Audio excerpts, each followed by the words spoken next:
Hello and welcome to our 7-8 minutes of weekly Torah talk. Our guest today is Rabbi Sheldon Lewis, Rabbi Emeritus of Kol Emeth in Palo Alto, California. Hello, Rabbi. Hello.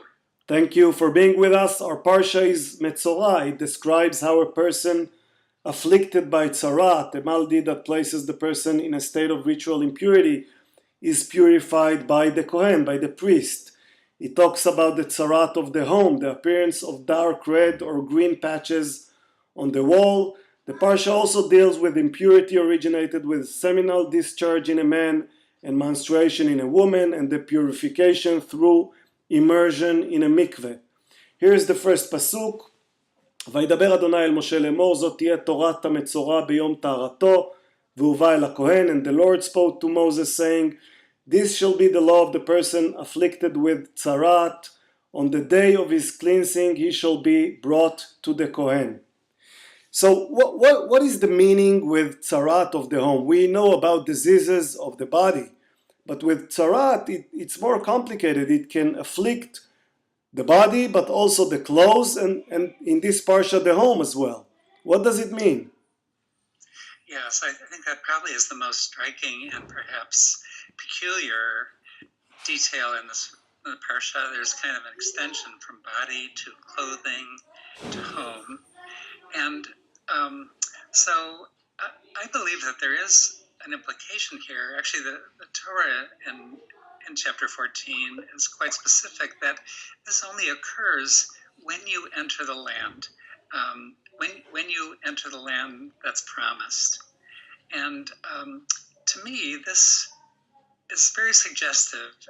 It's based on another commentary. I've come across a wonderful Hasidic commentary which says that just as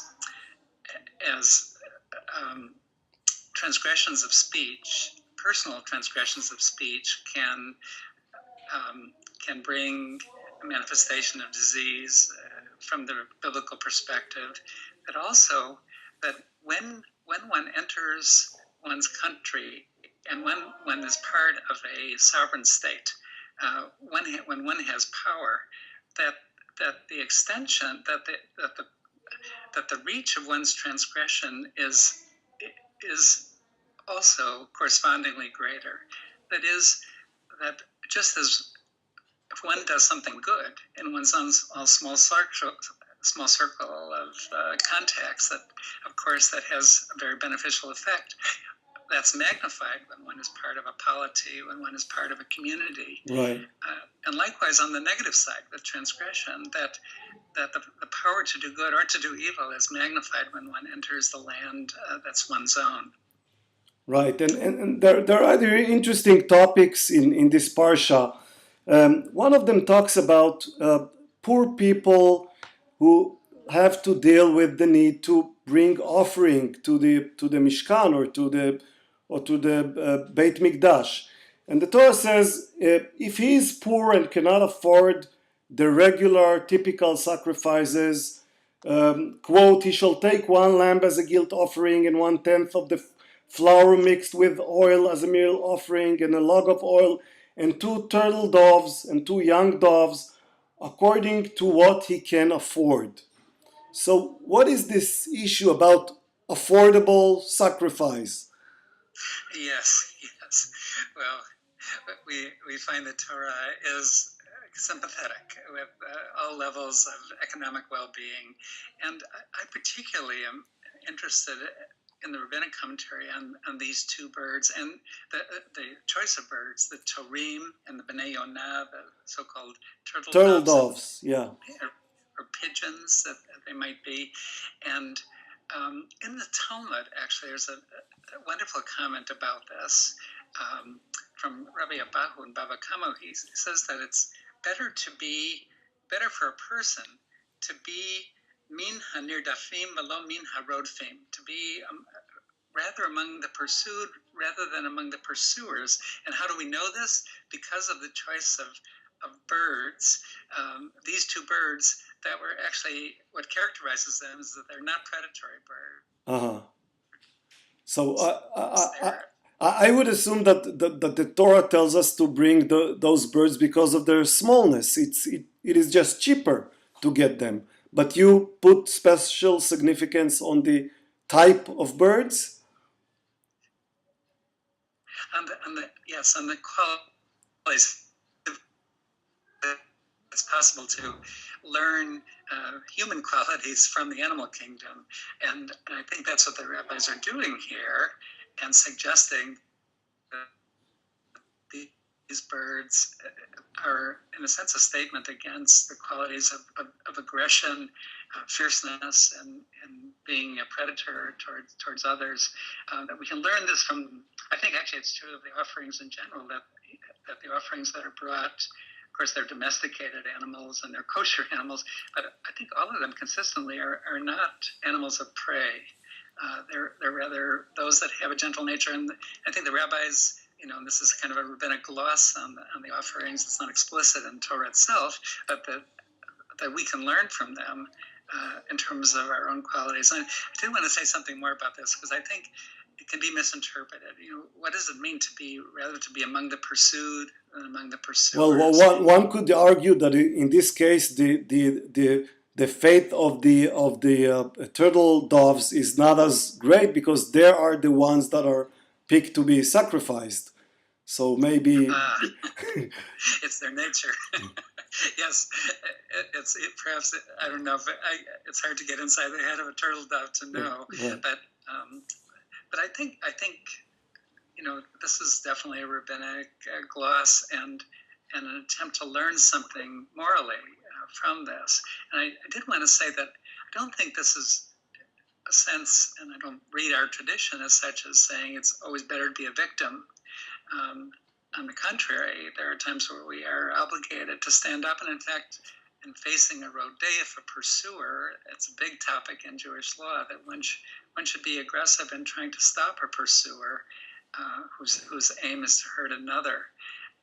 So I don't think it's an argument for pacifism and to be passive in light of violence. But I do think that there is something to be said about trying to nurture softer qualities, compassion, not to be aggressive, but to nurture softer qualities. What else do we know about this affliction of tzarat? Where does it come from? Why do people get it, and what other lessons do we learn from it? Well, I mean, first of all, I think it's in our ears. This is a very difficult parsha. I think that basically it does illustrate that the concern of our tradition from early on was about the totality of life. And including the nitty-gritty, including disease and bodily emissions and disease and so forth, and how that interfaces with community. But I think the rabbi saw something morally here too, and they define the kind of peculiar word Metzora as short for Motzi Shem Ra. Right. That it's basically an attempt to teach us the importance of avoiding sins of speech, and particularly Lashon Hara, particularly not to speak ill of other persons. Not to speak, which became, I think, a cardinal sin. And if I can elaborate a little bit on that, I think that when you look at the place that sins of speech play in our tradition, it's rather extraordinary. For example, on Yom Kippur, around the 10 days of penitence, when we say the big vidui al chet shechatanu, for the sins that we have committed, of the some 42 terms in that great confession, a full 19 of them have to do with speech and thought, something less than action. I think that there was just a heightened sensitivity about the power both to do good, also, I mean, we can do great good with speech, obviously, but also the power to the painful possibilities of hurting others. And also... this might be another case in which you do not want to be the predator, you do not want to be the pursuer, but rather be the pursued, the person who doesn't speak ill about others. Well, yes, absolutely. I think these qualities are in line with one another for sure. Absolutely. Right. I do want to say too that I'm a student of Kabbalah, mystical tradition, and the way that being human is defined in the mystical tradition is the category of midaber, of capable of speech. Right. And of course, it's not just saying words; it's implied with words, consciousness, and being able to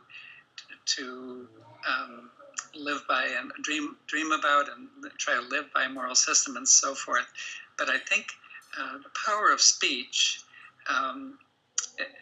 from the beginning is underscored in our tradition. After all, God creates the world with speech according to the literal sense of Torah. Right.